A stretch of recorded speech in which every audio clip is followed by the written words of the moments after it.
Green Hornet, and I believe Green Hornet might be public domain. I think they do some Game of Thrones comics. Um, I'm not really familiar with some of the more recent stuff that they put out, but they have put out one of the comics that I've talked about on here before. Eric and I have talked in great detail privately about, but that's The Boys, and that's coming up within the next month, I believe.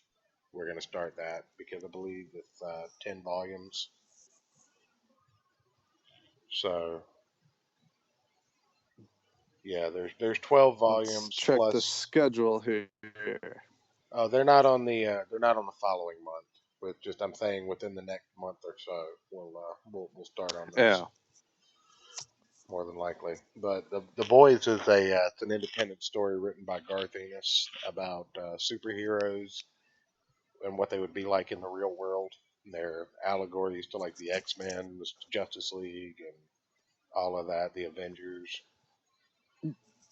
But But done better than Man of Steel. yes, um, we How do you know that name? Martha. We I personally I had a lot of fun like reading through these, and I actually look forward to getting Dynamite again and having to pull some other volumes to look at to showcase further what they do. I think if we get Dynamite again, we should do Dynamite licensed properties. Yeah, Uh, that'd be cool. but with the random number generator, it'll probably be a while before we get Dynamite again. Even if we get it again, I might re-roll so that we can do something different. I don't feel like I'm being biased, but when we do pick a publisher, those are guaranteed non-Marvel DC stories, unless they happen to be like DC and Dynamite doing a team up of characters or something like that. Because there's always stuff like Star War, Star Trek, and Green Lantern, or Star Trek and the Legion of Superheroes. I like Star Trek. I don't know if you picked up on that, but Imagine my shock. anyway, I think we'll go ahead and wrap up about 15 minutes early tonight because YouTube's being garbage and keeps telling us the stream is offline. We pretty much hit the main beats of the story. If you're interested in seeing a full stream on the basically the review and the breakdown of the greatest adventure, let us know. That would just have to be a single 2 hour stream on just those 9 issues. So Yeah. there's so much to go into, and I'm gonna have to go off on the public domain. I will actually go ahead and go off on the public domain. I forgot I wanted to do that. Before I do that, is there anything else you wanted to talk about before I get into that? No, that was about it. My overall ranking would be Torok, Greatest Adventures, Dinosaurs versus Aliens. Yeah, I couldn't put it like that because I feel like Turok and Dinosaurs versus Aliens were equally good, but The Greatest Adventure would be at the top of my list. I think they were just equally good in different ways. Yeah, I So mean, I tend to more like the more character driven stories, and that's why I put Torok at the top. right. Oh no, I definitely agree.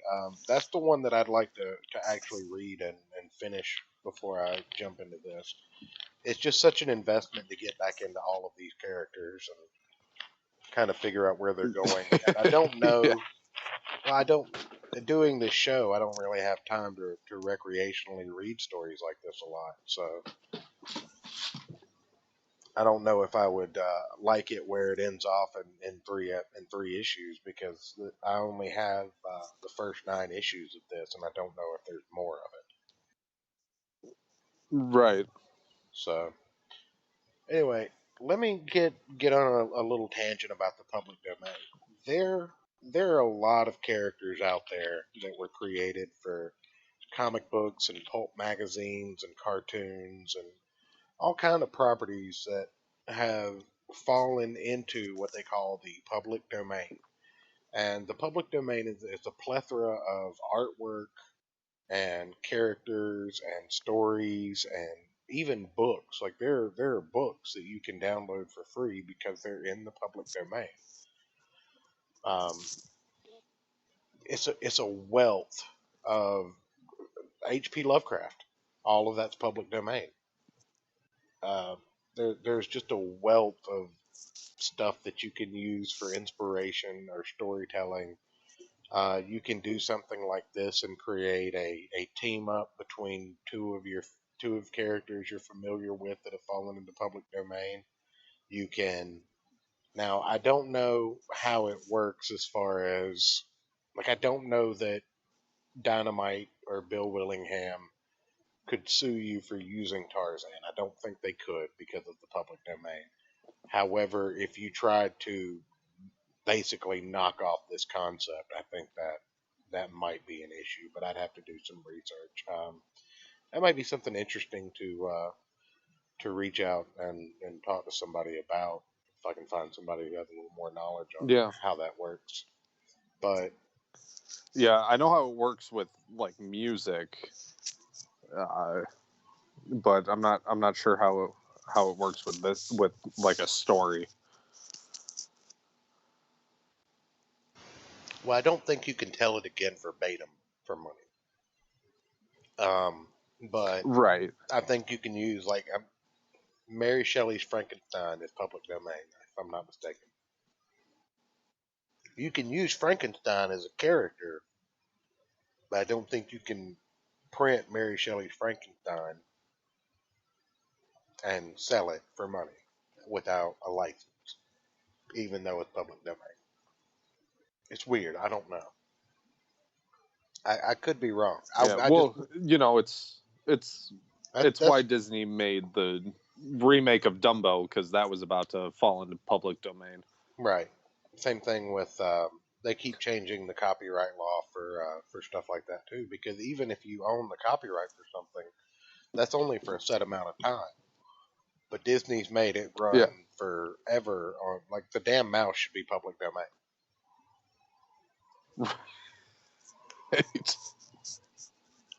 Anyway, that's my 2 cents on it. I think people should become more familiar with works in the public domain. I think people should utilize those characters more as either building blocks or supplementary things. Um, I think we have a lot of great talented people out there, and I think that a lot of them don't necessarily know that this wealth of information exists out there for them to seed from, basically. Yeah, well, like imagine a team up story of like Tarzan and Frankenstein being like 1930s detectives trying to solve a murder case in New York City. Yeah, I mean, well, exactly. I mean, there's an infinite amount of possibilities, but Yeah. uh, but with that, we'll do more on the public domain later because, like I said, Dynamite's got a lot of stuff that's public domain driven. There's inferences from stuff. There's Lovecraftian stuff everywhere. I'm trying to get my hands on a couple of copies of the Case of the Littlest Umbrella. I just gotta find the money for them before the campaign ends. But if I can get my hands on those, he borrows heavily from Lovecraft, and it's not a Lovecraft story that he wrote, but it's Lovecraftian in the sense that it's inspired by Lovecraft style. So Yeah. anyway, that pretty much wraps it up for me. Like I said, all great books. Dynamite, 10 out of 10 score. The 3 books we picked, you knocked them out of the park. I don't know that it'll hold up when we read Yeah, well, Battlestar Galactica, but I got high hopes from what I've read here. So even if that's all garbage, you'll still be at a 5, and I don't think it's all going to be garbage. So we'll see. But right now, Dynamite. yeah, we're holding you to a high standard here, Dynamite. That's right. You did too good on some of this stuff. So Speaking of Dynamite, tomorrow, 10 p.m. Eastern, back at the normal time, we will be going over part two of the adolescent radioactive black belt hamsters, and we will have some interesting stories about communicating a little bit with the creator of the adolescent radioactive black belt hamsters. So if you will, nothing weird or bad or anything. It's just I kind of fangirled out a little bit because someone that created one of the stories that I read took notice to our little show, and it made me happy. But all that and more Dynamite tomorrow, and Don't then let him don't let him lie. Don't let him lie to you. He was like the girls during Beatlemania on the Ed Sullivan Show. nobody got that reference, Ayrton. Nobody got that reference, you old boomer. Come, how Oh, could nobody get that reference? everybody got that reference. I'm just giving you a hard time. Anyway, thank everybody that came out. Thank to Mrs. Church and Atomic Denny in the chat. Thank you again, Ayrton. Um,